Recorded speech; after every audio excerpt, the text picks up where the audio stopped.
दोस्तों, महाराष्ट्र की सियासत में आरक्षण का मुद्दा एक बार फिर आग की तरह भड़क उठा है। मराठा आरक्षण हो या ओबीसी आरक्षण, इस मुद्दे पर राज्य की राजनीति लगातार गरमाई हुई है और इस बार केंद्र में है अनुभवी नेता राष्ट्रवादी कांग्रेस शरदचंद्र पवार गुट के प्रमुख शरद पवार और महाराष्ट्र के मुख्यमंत्री देवेंद्र फडणवीस। दर्शकों, बता दें कि शरद पवार ने साफ शब्दों में कहा है, आरक्षण के मुद्दे ने महाराष्ट्र को अस्थिर बना दिया है। यह केवल कानून या नीति का मामला नहीं है, बल्कि समाज की एकता पर भी गहरी चोट कर रहा है। सरकार को हैदराबाद गजट के आधार पर निर्णय लेना चाहिए। मैं खुद वह गजट बार बार पढ़ा हूँ। पवार का इशारा साफ था कि आरक्षण पर ठोस कदम उठाना अब टाला नहीं जा सकता। उन्होंने चिंता जताई कि इस विवाद ने सामाजिक वीन यानी समाज की बुनियादी एकता को कमजोर कर दिया है। तो वही दर्शकों, शरद पवार की इस बयान पर मुख्यमंत्री देवेंद्र फडणवीस ने भी पलटवार किया है।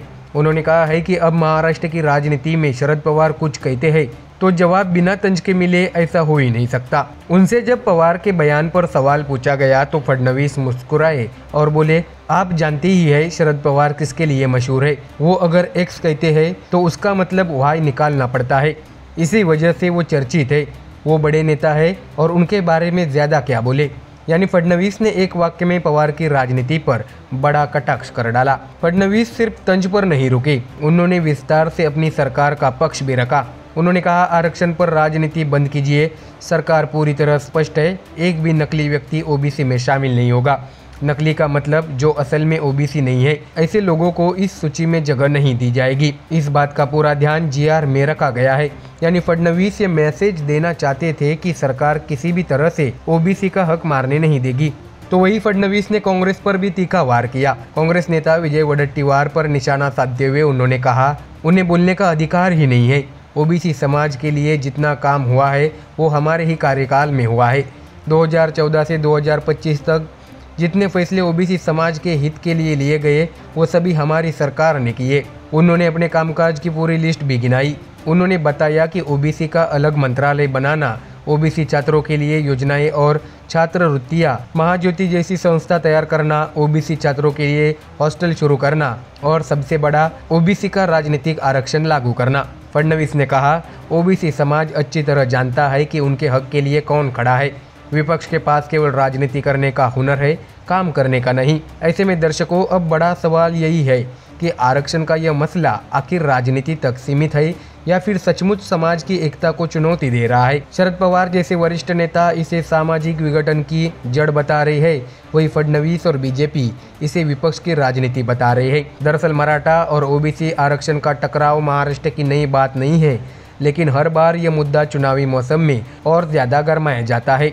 इस बार भी तस्वीर कुछ वैसे ही लग रही है। शरद पवार का संदेश है कि आरक्षण से महाराष्ट्र अस्थिर है, सरकार को हैदराबाद गजट देखना चाहिए। तो वही देवेंद्र फडणवीस का पलटवार में ये कहना है कि पवार साहब के बयानों का मतलब हमेशा उल्टा सीधा होता है, लेकिन असली काम हमने ही किया है और ओबीसी का हक कोई नहीं छीन सकता।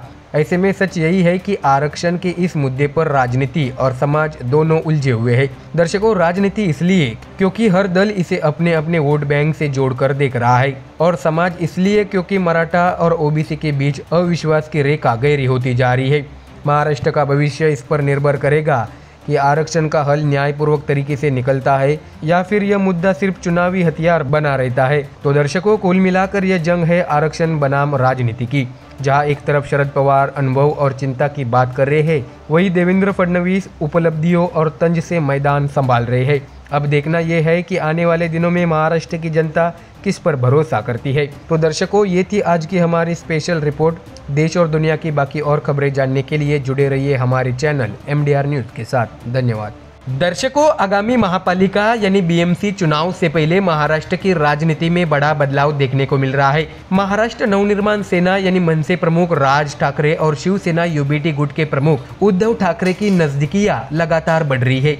राजनीतिक हलकों में यह चर्चा तेज है कि दोनों गुटों की युति लगभग तय है, लेकिन सवाल ये है कि इस गठबंधन में किसका पलड़ा भारी रहेगा।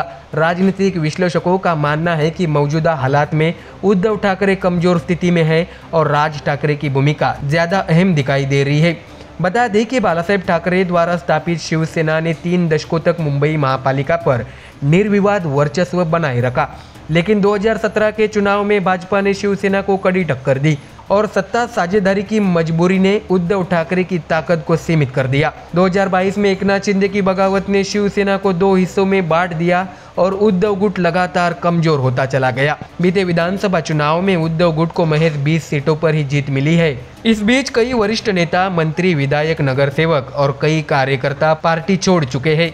ऐसे में उद्धव को मराठी वोटों की मजबूती के लिए राज ठाकरे का सहारा लेना पड़ रहा है।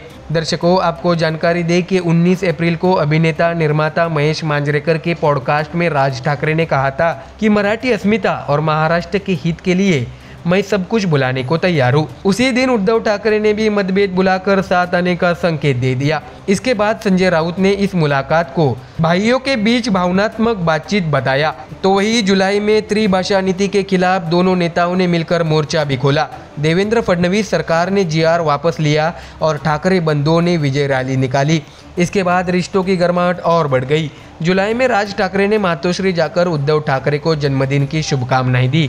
वही अगस्त में उद्धव अपने परिवार के साथ शिवतीर्थ पहुंचकर राज ठाकरे के गणपति दर्शन को गए। वही हाल ही में दोनों गुटों की बैठक भी हुई, जिसमें बीएमसी चुनाव में सीट बंटवारे पर चर्चा चली। सूत्रों के मुताबिक उद्धव ठाकरे, संजय राउत और अनिल परब करीब 2.5 घंटे राज ठाकरे के निवास शिवतीर्थ पर रहे और बीएमसी चुनाव की रणनीति पर चर्चा की। हालांकि संजय राउत ने इसे कौटुंबिक मुलाकात बताया, लेकिन विश्लेषकों का मानना है कि राज ठाकरे ने इस बैठक में मजबूत रुख अपनाया और उद्धव गुट बैकफुट पर चला गया। दर्शकों, बता दें कि महाराष्ट्र की राजनीति को करीब से देखने वाले वरिष्ठ पत्रकार संदीप आचार्य कहते हैं, दोनों नेताओं के समर्थक एक जैसे हैं। उद्धव ने मदद के लिए राज की तरफ हाथ बढ़ाया है, लेकिन सीट बंटवारा ही असली पेच है और राज ठाकरे अपने लिए बेहतर सौदा जरूर चाहेंगे। दर्शकों, जानकारी दें कि राज ठाकरे के साथ आने से उद्धव ठाकरे को शहरी मराठी मतों में फायदा मिल सकता है, लेकिन राजनीतिक नुकसान भी संभव है। विश्लेषकों का कहना है कि उद्धव को गैर मराठी और मुस्लिम मतदाताओं का बड़ा समर्थन मिला था, जिसने उन्हें पिछली लोकसभा और विधानसभा में मजबूती दी। ऐसे में राज ठाकरे के साथ हाथ मिलाने से यह समर्थन कमजोर हो सकता है। तो वही भाजपा नेताओं ने इस संभावित गठबंधन को हल्के में ले लिया है। भाजपा नेता आशीष शेलार ने दोनों ठाकरे बंधुओं की नजदीकी को कौटुंबिक पुनर्मिलन कहा। वही प्रवीण दरेकर ने इसे उद्धव ठाकरे की असहायता का प्रतीक बताया। दर्शकों, जानकारी ये भी दे कि मुंबई महापालिका एशिया की सबसे अमीर महानगर पालिका मानी जाती है और इसे सोने का अंडा देने वाली मुर्गी कहा जाता है। ऐसे में उद्धव ठाकरे और राज ठाकरे के नजदीकियां केवल भाईचारा का मामला नहीं, बल्कि राजनीतिक गणित भी है। उद्धव ठाकरे के लिए यह मजबूरी है, जबकि राज ठाकरे मजबूत स्थिति से सौदेबाजी कर रही है। बीएमसी चुनाव में यह गठबंधन कैसे असर डालेगा, यह आने वाला वक्त ही बताएगा, लेकिन इतना तय है कि ठाकरे बंधुओं की यह दोस्ती महाराष्ट्र की राजनीति में नया अध्याय जरूर लिखेगी। तो दर्शकों, फिलहाल इस खबर में इतना ही। देश और दुनिया की बाकी और खबरें जानने के लिए जुड़े रहिए हमारे चैनल MDR न्यूज के साथ। धन्यवाद। भारत और पाकिस्तान का क्रिकेट मैच सिर्फ मैदान पर ही नहीं, बल्कि राजनीति के अखाड़े में भी जोरदार भिड़ंत लेकर आया है। दुबई में हुए एशिया कप मुकाबले में भारत ने पाकिस्तान को 7 विकेट से हराकर शानदार जीत दर्ज की, लेकिन इसके बाद सियासत में आरोप प्रत्यारोप का सिलसिला शुरू हो गया।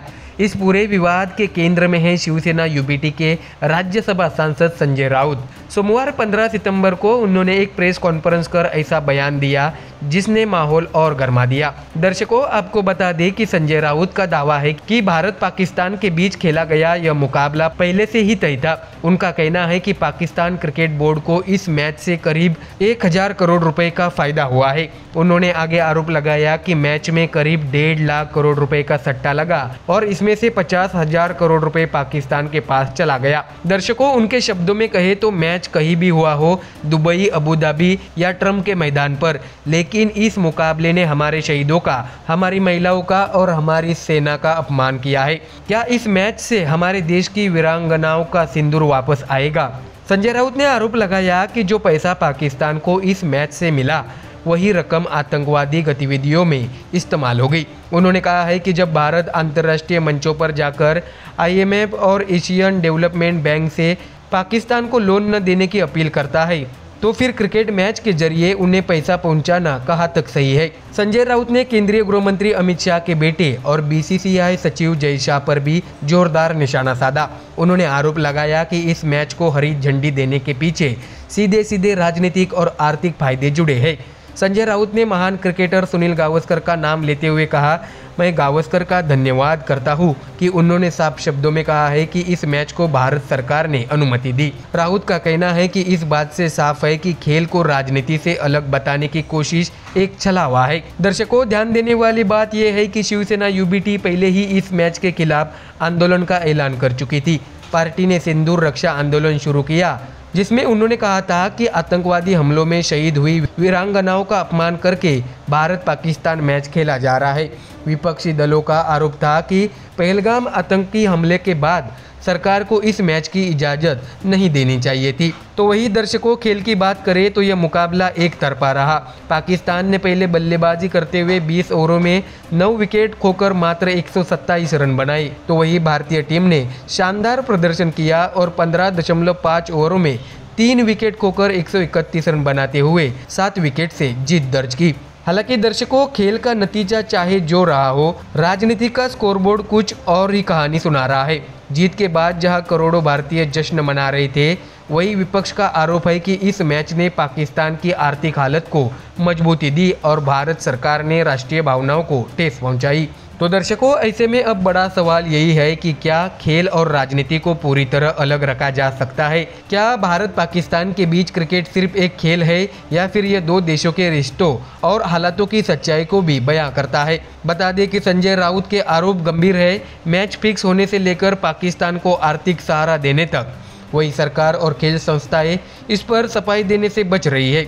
तो दर्शकों, भारत ने मैदान पर पाकिस्तान को मात जरूर दी, लेकिन मैदान के बाहर राजनीतिक आरोपों ने सरकार को कटघरे में खड़ा कर दिया है।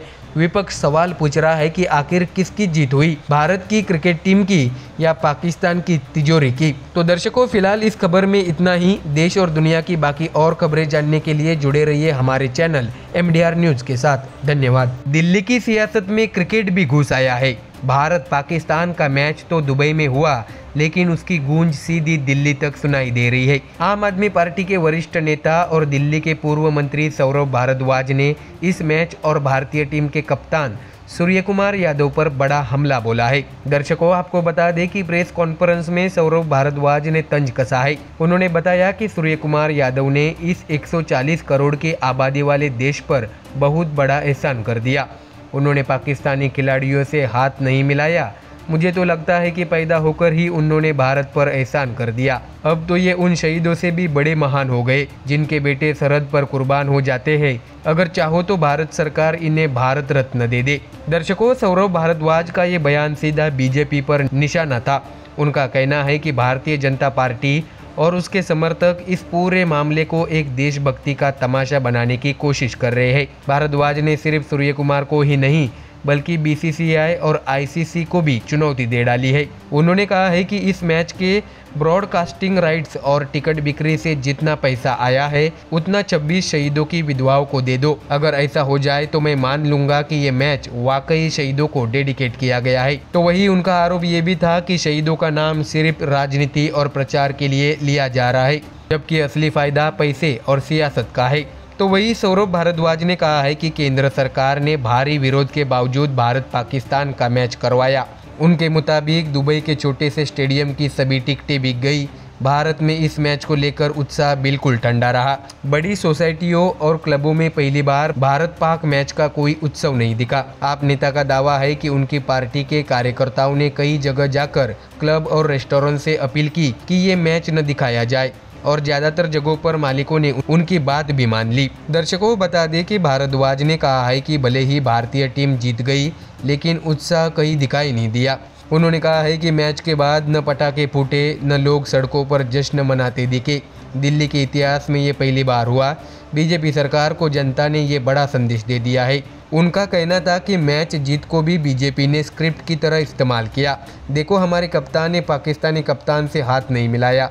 लेकिन सौरभ भारद्वाज का तंज था कि ये सब सिर्फ कैमरा और प्रचार के लिए था। बता दें कि आम आदमी पार्टी ने इस पूरे घटनाक्रम को बीजेपी की राजनीतिक नौटंकी करार दे दिया है।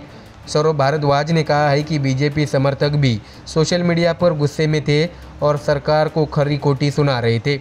उनका दावा है कि दिल्ली की जनता ने साफ कर दिया है कि पाकिस्तान के खिलाफ मैच को जबरन देशभक्ति का तमाशा बनाने की कोशिश बेमानी है।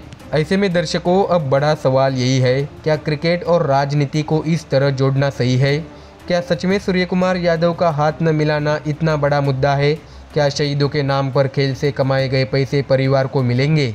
और क्या जनता वाकई इस तरह के देशभक्ति वाले नाटक से ऊब चुकी है? दर्शकों, क्रिकेट तो हमेशा से भारत पाक रिश्तों में सबसे संवेदनशील और भावनात्मक पहलू रहा है, लेकिन इस बार लग रहा है कि बैट बॉल से ज़्यादा माइक और कैमरे चल रहे हैं।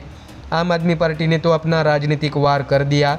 बीजेपी इस मैच को अपनी जीत का प्रचार बनाने में लगी है और बीच में फंसे हैं खिलाड़ी, जिन्हें न चाहते हुए भी सियासी खेल का हिस्सा बना दिया गया है। बता दें कि भारत ने मैच जरूर जीत लिया, लेकिन बहस यही है, क्या ये जीत वाकई देशभक्ति का जश्न थी या फिर सिर्फ एक और सियासी स्क्रिप्ट? तो फिलहाल दर्शकों, इस खबर में इतना ही। देश और दुनिया की बाकी खबरें देखने के लिए जुड़े रहिए हमारे चैनल MDR न्यूज़ के साथ। धन्यवाद।